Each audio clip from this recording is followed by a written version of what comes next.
ভারত চীন সম্পর্কের ধারাবাহিক অগ্রগতি নিয়ে আশাবাদী মোদি। দীর্ঘদিন উত্তেজনা ও অবিশ্বাসের মধ্য দিয়ে যাওয়ার পর অবশেষে ভারত ও চীনের সম্পর্ক নতুন করে উষ্ণ হতে শুরু করেছে। দিল্লিতে চীনের পররাষ্ট্রমন্ত্রী ওয়াং ইর সঙ্গে বৈঠকে ভারতের প্রধানমন্ত্রী নরেন্দ্র মোদি এই সম্পর্ককে ক্রমাগত উন্নতির পথে বলে মন্তব্য করেছেন। তিনি আশা প্রকাশ করেন, এ ধারা অব্যাহত থাকলে দুই দেশের মধ্যে আঞ্চলিক স্থিতিশীলতা ও বৈশ্বিক অর্থনৈতিক সহযোগিতা আরও সুদৃঢ় হবে। সোমবার ভারতে পৌঁছান চীনের শীর্ষ কূটনীতিক ওয়াং ই। তিনি ভারতের পররাষ্ট্রমন্ত্রী এস জয়শঙ্কর ও জাতীয় নিরাপত্তা উপদেষ্টা অজিত দোভালের সঙ্গে পৃথক বৈঠক করেন। বৈঠকে সীমান্ত উত্তেজনা প্রশমিত করা, সীমারেখা নির্ধারণ এবং সীমান্ত সংক্রান্ত স্থায়ী সমাধানের বিষয়ে আলোচনা হয়। এর পরদিন প্রধানমন্ত্রী মোদির সঙ্গে বৈঠকে অংশ নেন ওয়াং। মোদি বৈঠকের পর সামাজিক যোগাযোগ মাধ্যমে পোস্ট দিয়ে বলেন, ভারত ও চীনকে পারস্পরিক স্বার্থ সংশ্লিষ্ট ও সংবেদনশীল বিষয়গুলোতে সম্মান দেখাতে হবে। একই সঙ্গে সীমান্তে শান্তি বজায় রেখে সহযোগিতামূলক সম্পর্কের দিকে অগ্রসর হওয়ার আহ্বান জানান তিনি। অন্যদিকে চীনের পররাষ্ট্র মন্ত্রণালয় জানায়, দুই দেশ এখন স্থিতিশীল উন্নয়নের পথে রয়েছে। ওয়াং বলেন, গত কয়েক বছরে সীমান্ত সমস্যার কারণে আমরা যে অচল অবস্থা দেখেছি তা কোনোভাবেই দুই দেশের মানুষের স্বার্থে ছিল না। এখন সীমান্তে যে স্থিতিশীলতা ফিরেছে তা ইতিবাচক। ভারত চীনের সম্পর্কের অবনতির সূচনা 2020 সালের লাদাখ সীমান্ত সংঘর্ষ থেকে। ওই সংঘাতে 20 ভারতীয় ও 4 চীনা সেনা নিহত হন।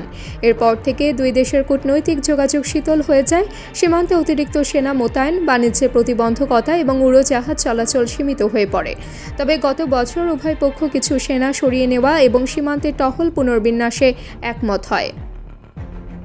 সাম্প্রতিক মাসগুলোতে দুই দেশের মধ্যে সরকারি সফরের হার বেড়েছে।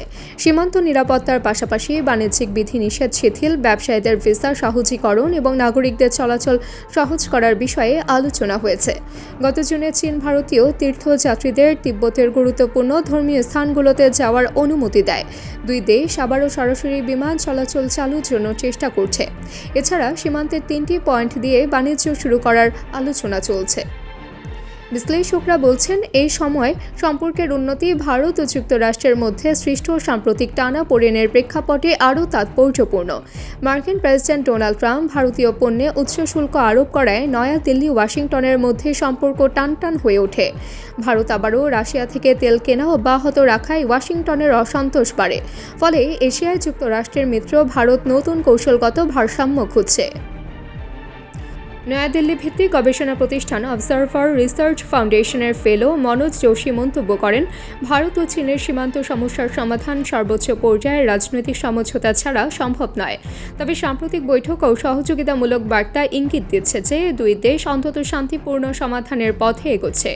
সব মিলিয়ে দীর্ঘ উত্তেজনার পর ভারত চীন সম্পর্ক ধীরে ধীরে নতুন দিকের দিকে অগ্রসর হচ্ছে। আঞ্চলিক স্থিতিশীলতা ও অর্থনৈতিক সহযোগিতা নিশ্চিত করতে এই অগ্রগতি শুধু দুই দেশ নয়, সমগ্র এশিয়ার জন্য গুরুত্বপূর্ণ হয়ে উঠতে পারে।